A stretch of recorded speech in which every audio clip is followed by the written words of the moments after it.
नमस्कार। आज हम बात करते हैं विद्युत रासायनिक सेल की। विद्युत रासायनिक सेल, इलेक्ट्रोकेमिकल सेल कहा जाता है इसे। हम लोग इसे इलेक्ट्रोकेमिकल सेल भी कहते हैं। तो ये जो आपका विद्युत रासायनिक सेल है या इलेक्ट्रोकेमिकल सेल है, ये कहेंगे किसे? तो वह व्यवस्था जिसकी सहायता से रासायनिक ऊर्जा को विद्युत ऊर्जा में बदला जाता है उसे विद्युत रासायनिक सेल कहते हैं।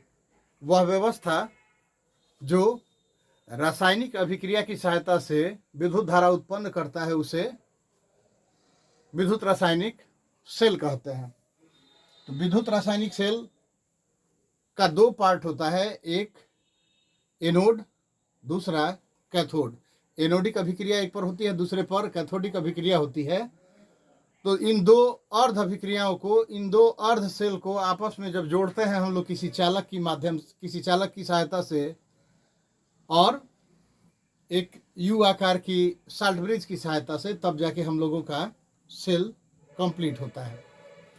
तो विद्युत रासायनिक सेल को गैल्वेनिक सेल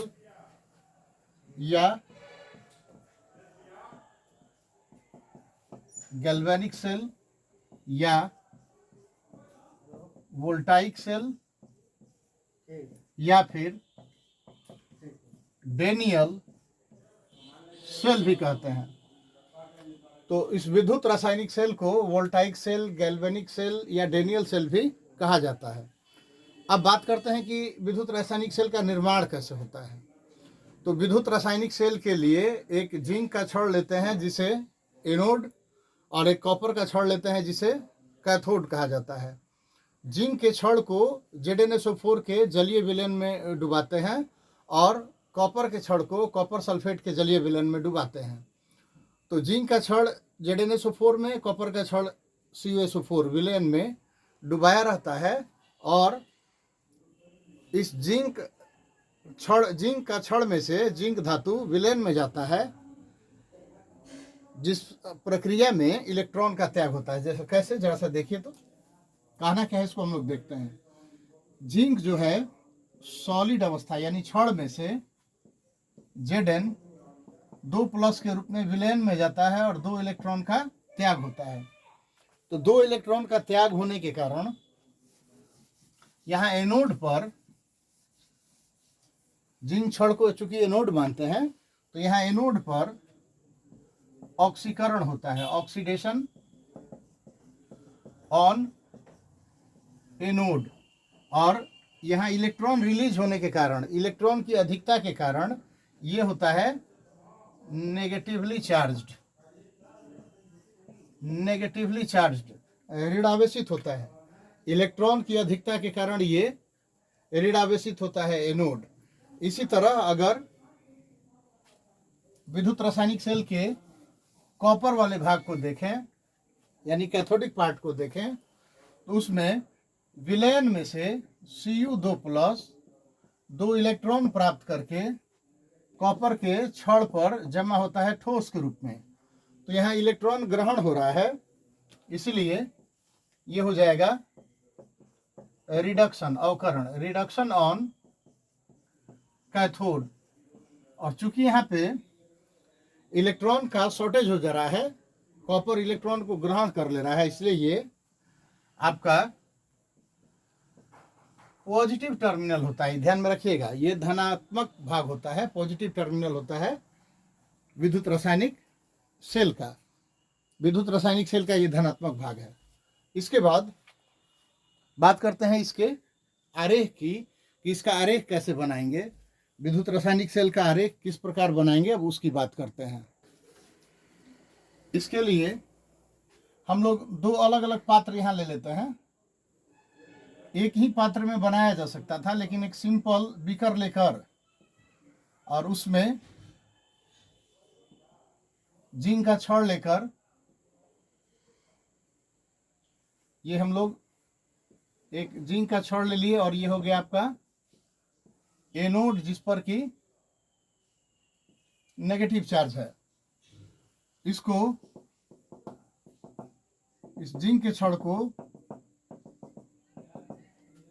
जिंक सल्फेट के जलीय विलयन में ZnSO4 के जलीय विलयन में मिला दिया गया और ये anode half cell, anodic half cell हो गया। दूसरी तरफ अगर एक दूसरा भी कर लें, उसमें कॉपर का छड़ मिला दें, कॉपर का छड़ डालें और विलयन लिया जाए किसका, कॉपर सल्फेट का, कॉपर सल्फेट का विलयन लिया जाए, CuSO4 का विलयन लेते हैं। ये कॉपर है जिसको हम लोग कैथोड बोले और ये होता है आपका पॉजिटिवली चार्ज होता है। इन दोनों पार्ट को हम लोग एक यू आकार की नली से जोड़ते हैं जिसे साल्ट ब्रिज कहते हैं। साल्ट ब्रिज, साल्ट ब्रिज में लवण सेतु कहा जाता है। इस लवण सेतु में जिलेटिन के साथ पोटासियम का साल्ट मिलाया रहता है। इसमें ये साल्ट ब्रिज है, साल्ट ब्रिज, साल्ट ब्रिज, जिसे साल्ट ब्रिज और इसमें KNO3 जिलेटिन के साथ पोटासियम नाइट्रेट या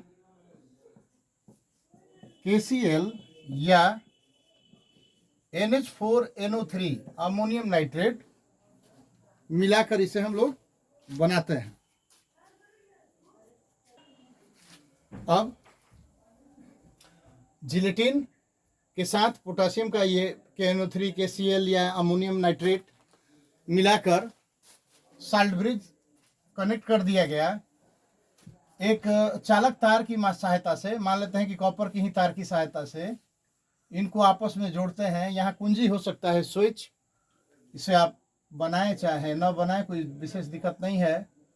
एक वोल्ट मीटर होता है जिसे विद्युत धारा प्रवाहित हो रही कि नहीं इसका पता चले। तो ये कॉपर का वायर ले लेते हैं, कंडक्टर है, कोई कंडक्टर वायर है सुचालक।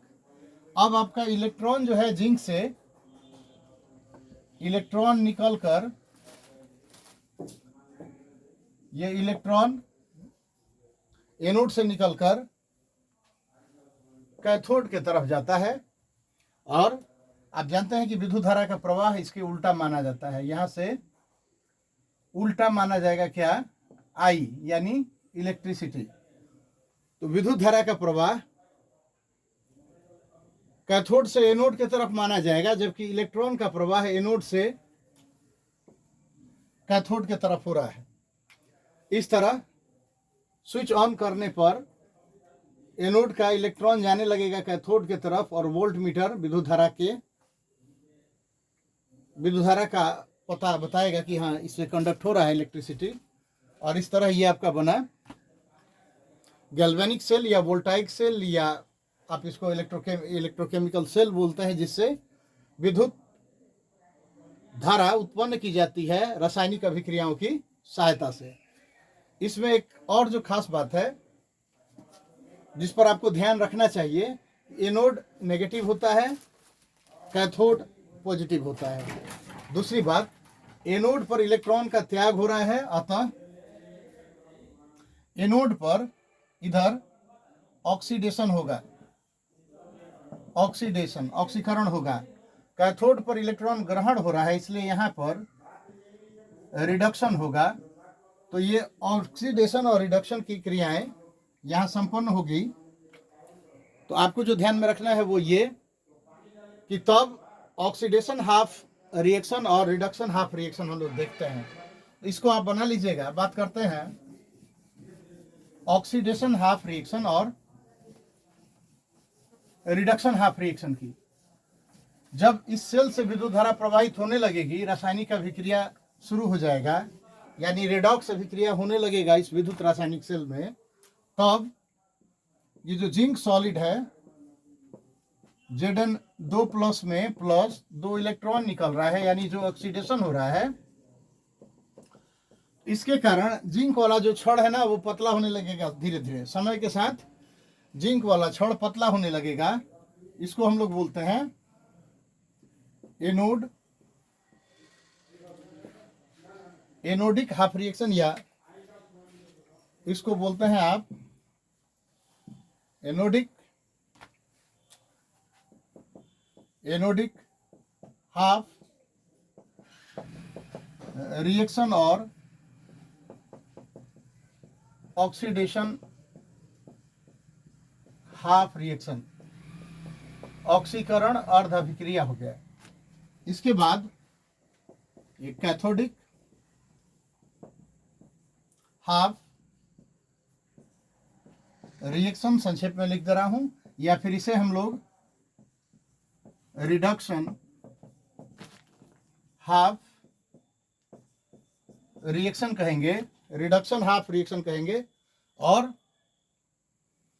यहां इसमें कॉपर विलयन में से यानी 2+ के रूप में रहता है। 2 इलेक्ट्रॉन ग्रहण करने के बाद कॉपर सॉलिड के रूप में आएगा, यहां होगा रिडक्शन।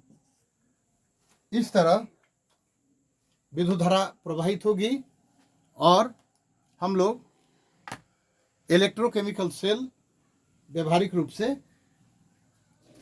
इस तथ्य के आधार पर बना सकते हैं। आज के लिए मुझे डॉक्टर अभिषेक कुमार पांडे को आप अनुमति दें। जय हिंद।